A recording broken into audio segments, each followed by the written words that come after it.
Hey everybody! I need one of those. Take four. Okay, so this video is about Karl Alzner and his contract and when and if Montreal should buy him out.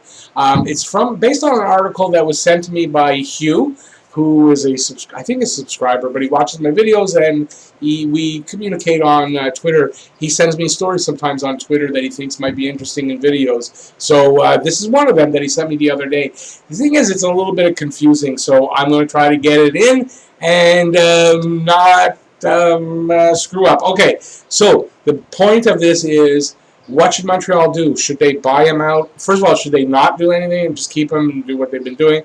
Should they buy him out in the off season, or should they buy him out in the off season after that? And the real reason, I guess, behind that story, by the way, it was an article that was from habsworld.net, and it was written by Brian LaRose. So if you want to go take a look at it, and he just breaks down how the cap hit's going to get affected by what you do, and we're going to go over all the stuff that he kind of put in there.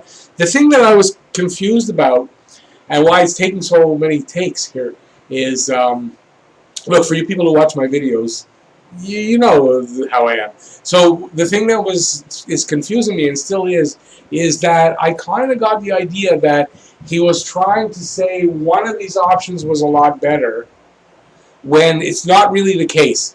They are probably all okay to do, and I guess the point of the of the article was just that, you know, if you do this, this is how it affects it. This is how it affects it. So where I always got stuck, or where I've gotten stuck in these videos trying to do this video, is near the end, where I try to say, oh, well, this one is better than that one, and then I realized that's not the case, and okay, I'm going to try not to do that here, and that's the end of my rant. Okay, so we'll take a look at his contract, and we'll go from there. He's got 2 years left on a contract that the cap hit is $4.625 million, but the actual money paid out to him is less than that, because it was a front-loaded contract, which means most of it was paid out in the first 2 seasons, and what's left is $1.5 million for next season, plus a $1.5 million bonus, and $3.5 million for the following season with no bonus.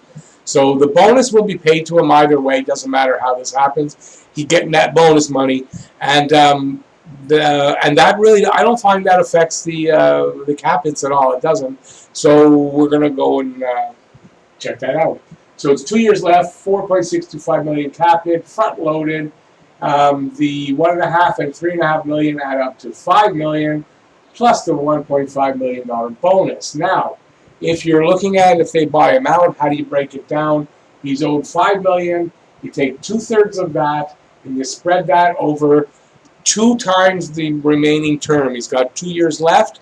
2 times that is 4 years. So $5 million, 2/3 of $5 million spread out over 4 years is 8. Well, first of all, the 2/3 is $3.33 million, and the spread out over 4 years is $8.33 million. So that would be the single, and well, that comes into play. So just remember the $8.33 million. Bonuses paid out separately. Now, first option that you can do here. First option is, let me just make sure I am oh, I should say this. There's talk that the NHL will give a compliance buyout to each team. So that means that the team can buy out one player, and there's no effect to the cap. That means his contract is bought out, and there's none of this cap stuff. If that is granted to the teams, you can guarantee Montreal will use that on Karl Alzner, and then all of this stuff is a moot point. But we don't know if that's going to happen, so we're going to take a look at it as if that they weren't giving a compliance buyout. At least I think a compliance buyout means there's no more cap problem with that contract, but I'm not 100% positive about that, but I think that's what it is. So if there is a compliance buyout, you don't have to worry about any of this, and you don't have to worry about any cap hits. So option number 1 would be to keep Alzner like you have already for the, I don't know how long that contract was, 5 or 6 years, but keep him for like the first few years and put him in the AHL like you've been doing. For doing that, you get some cap relief. You get $375,000, and then you have to, then you add the league minimum also for each year. The league minimum for next season is $700,000, and the season after $750,000. So it works out like this. Next season, 2020-2021, you take the $4.625 million, and those two things added up is $1.075 million. You subtract that, that's the word, and you're left with $3.55 million. So his cap hit would be $3.55 million if he stayed in Montreal and we put him in Laval. The following season, because of the extra $50,000 in league minimum, it reduces it another $50,000, and you're looking at $3.5 million. So those are the two cap hits. We do nothing. That's it. Karl Alzner receives $5 million plus his bonus of $1.5 million, and that's it. So nothing really changes, right? So it's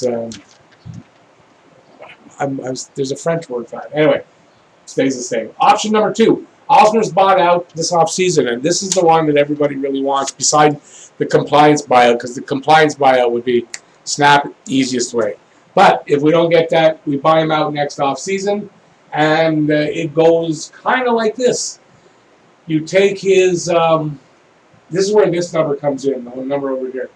You have to take his $1.5 million salary that's owed to him, and you take off $833,000, his buyout money, and that leaves you $666,667. You subtract that from this $4.625 million cap hit, and that gives you a $3.958 million cap hit. The problem with that in this scenario here is that that's $400,000 higher than you are paying him, or the cap hit is in option 1. It's not a lot of money, but it depends on what you want to do with it. So as he says in this article, if Marc Bergevin is looking to maybe take advantage of the teams that, because the looks like the salary cap is going to stay flat at $81.5 million. If that is the case, there are teams that are going to need to move players because of money. So if that, again, if that's the case, and your team that has cap space, which Montreal is, you could take on some of that in making a deal, and that if, you might trade a player and get somebody better, or get two, or whatever, and taking on the extra salary, taking a bad contract, kind of like how we got Joel Armia, taking the Steve Mason contract with it, and yeah, it works out like that to get somebody better, right? So with that being said, that reduces, okay, so that could affect that, right? With the extra $400,000, it gives you that much less that you might have to be able to take on something like that. So it's not a lot, but $400,000 could make a difference. You never know. So it might not be an option that they take because of that. But the next season, because his salary is $3.5 million, and you take off that $666,000, you're left only with $1.958. So that's drastically reduced his cap hit by $2 million, and you actually do have an extra. If you base it on that, it changes. I think you have an extra $1.5 million, and that's a season that you're going to have to sign players. There's guys to re-sign. There's RFAs, UFAs. You might want to pick somebody up.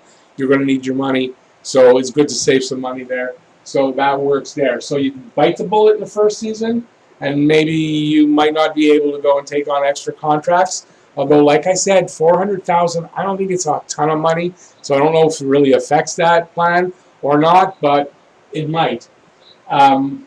So you're good. You're good to go. You have the extra money, and then you have 2 extra seasons because of the buyout. You have to double the term. You have 2 seasons at $833,000. It's not horrible. That's a number that any team should be able to handle. Even with the flat cap, they should be able to handle it, no problem. And that's how it would work out. Now, paid out to Alzner, as opposed to the $5 million and the $1.5 million in bonuses, is going to get the 2/3 of that $5 million at $3.33 million and his bonus. So, and also to remember that this season ends up costing them more than this season as far as cap hit goes. Okay, so then there's option number 3, which is not that much. It's not a ton different, and it doesn't save them that. It doesn't save them anything actually. So you buy out Karl Alzner, not this off season, but the off season after that. And all you have left then is 2/3. I wrote this wrong. I should have corrected it.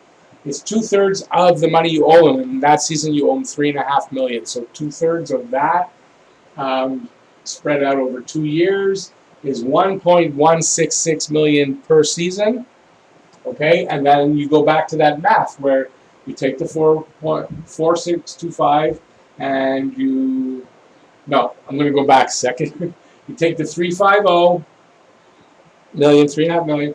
You take off the 1.166, and that leaves you 2.395, which when you reduce it from that takes you to 2.29 million. So that's your cap hit. So you first season you're at 3.5 million. You know you're not going to be doing that, taking on the extra money. Fine. Second season, when you have a lot of players to sign, you've reduced your cap hit by 1.2 million, which is fine. It's only 300,000 less than on this side here. And your buyout is only one more season after that at 1.16 million on your cap hit. So you reduce the number of seasons afterward for the cap hit. So it's beneficial in some ways, but I don't know that it's that much better than this one, or this one is that much better than that one. It kind of only depends on what the Habs management plans are and what direction they're going in. So I guess maybe if we can kind of read what their direction is, we can kind of figure out what they're going to do with Karl Alzner. So I was kind of hoping that there would be a lot more savings somewhere and it would make a lot of sense to buy him out next season. But it really doesn't necessarily make sense to buy him out. And you could argue that this option is just as good as this option, which is just as good as this option. And that's how I see it. So let me know how you guys see it in the comment section. There's a comment section down there. Let me know what you think. Which option did you think? And listen, let me know in the comment section. Did I make it even clear for you guys? I'm not sure. I was confused with this all, but I really wanted this to go out, and I think I made it clear enough. Let me know what you think, which option you would go with. For me personally, honestly, I think it really does depend on what direction you're going in. So you don't necessarily look at the option and say, oh, I want to do that option. You kind of figure out what direction do we want to go in. Do we want to try to take advantage of other teams not having enough cap space and needing to unload players? Or do we want to maybe just take advantage of the fact that Season 2 of this, we'd like to reduce the cap there so we have more money to re-sign players that we need to re-sign. So I think it more depends on that than looking at these options and saying, oh, A, B, C, or eeny, meeny, miny, mo kind of thing, right?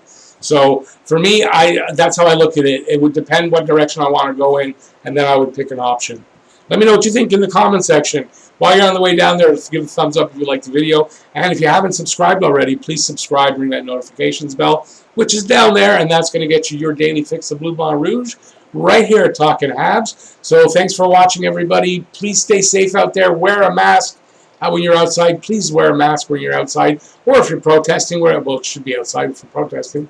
And if you're going to Donald Trump's rally today, please wear a mask. I don't think anybody watching my videos is going to that rally. Okay, so that's it. Thanks for watching. Peace out, and I'll see you next video. Bye, y'all.